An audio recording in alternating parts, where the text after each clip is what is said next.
কাঁচা আম ফুরিয়ে যাওয়ার আগে যদি এই রেসিপিটি না করে থাকেন তাহলে অনেক মিস করবেন। একবার হলো এই রেসিপিটি ট্রাই করে দেখবেন, খেতে কিন্তু অনেকটা বেশি ভালো লাগে। আর যারা এই রেসিপিটা জানেন বা করেছেন তারা তো এটার স্বাদ অবশ্যই জানেন। যারা একেবারে নতুন, কখনো এই রেসিপিটা করা হয়নি, আপনাদের বলবো যে একবার হলো ট্রাই করে দেখবেন। এই কাঁচা আমের আমসত্ত্বটা খেতে কিন্তু অনেক বেশি মজা হয় আর অনেক বেশি ভালো লাগে। আর এটা যতদিন কাঁচা আম থাকবে আমি দুই একবার এই রেসিপিটা অবশ্যই করব, যেহেতু এটা অনেক পছন্দের। আর বছর জুড়ে এই কাঁচা আমের এই আমসত্ত্বটি ফ্রিজে সংরক্ষণ করা যায় বা এমনিতেও কন্টেনারে সংরক্ষণ করা যায়, ভালো করে রোদে শুকিয়ে তারপরে সংরক্ষণ করতে পারবেন। আর এই আমসত্ত্বটা কিন্তু যে কেউ পছন্দ করবে। তো আমগুলোকে ছোটো সাইজ করে কেটে নিয়েছি, আর কেটে নেওয়ার পর পর্যাপ্ত পানি দিয়ে আমগুলোকে খুব নরম করে সিদ্ধ করে নিব। তো এখন ঢাকনাটা খুলে চেক করে দেখছি যে আমটা কতটা পরিমাণে সিদ্ধ হয়েছে। তো আমটা অনেক পরিমাণে সিদ্ধ হয়েছে আর আমটা অনেকটা নরম হয়ে এসেছে। তো আর একটু জাল করব, আর একটু জাল করার পর আমি এই আমগুলোকে চুলা থেকে নামিয়ে নেব।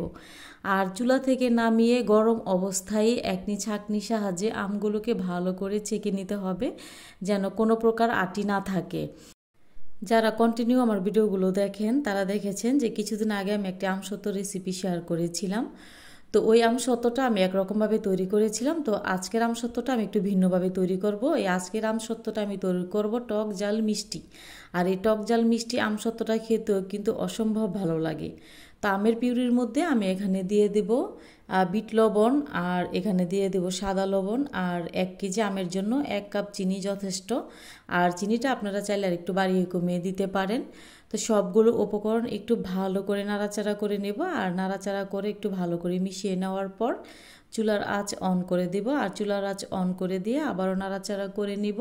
তো নাড়াচাড়া করার পর যখন বলক চলে আসবে ওই পর্যায়ে চিনি থেকে অনেকটা পানি উঠে আসবে, আর ওই পানিটা একটু শুকিয়ে নেব। শুকিয়ে নেওয়ার পর এখানে শুকনো মরিচের গুঁড়াটা আমি ব্যবহার করছি, তাহলে একটু ঝাল ঝাল হবে আর এই আমসত্ত্বটা খেতে আর একটু বেশি ভালো লাগবে। সৌন্দর্যের জন্য এখানে আমি গ্রিন ফুড কালারটা ব্যবহার করছি, আপনারা চাইলে স্কিপ করতে পারেন। তো ফুড কালারটা দিয়ে দেওয়ার পর আবারও নাড়াচাড়া করে একটু ভালো করে জাল করে নিব। আপনারা যদি ফ্যানের নিচে এই আমসত্ত্বটা শুকাতে চান তো সেই ক্ষেত্রে আমের পিউরিটাকে একটু ভালো করে জাল করে নিতে হবে। আর যদি আপনি রোদে শুকিয়ে নিতে চান তাহলে আমার মতো এরকম পর্যায়ে আসলে চুলা থেকে নামিয়ে নিতে পারেন।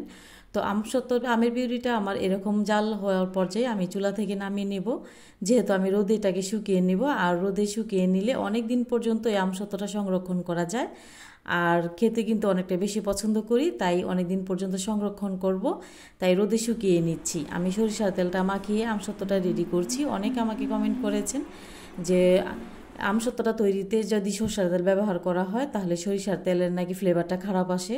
তো আমি মনে করি আচারের মধ্যে তো সরিষার তেলের ফ্লেভারটাই ভালো লাগে, তাই আমি সরিষার তেলটাই ব্যবহার করছি।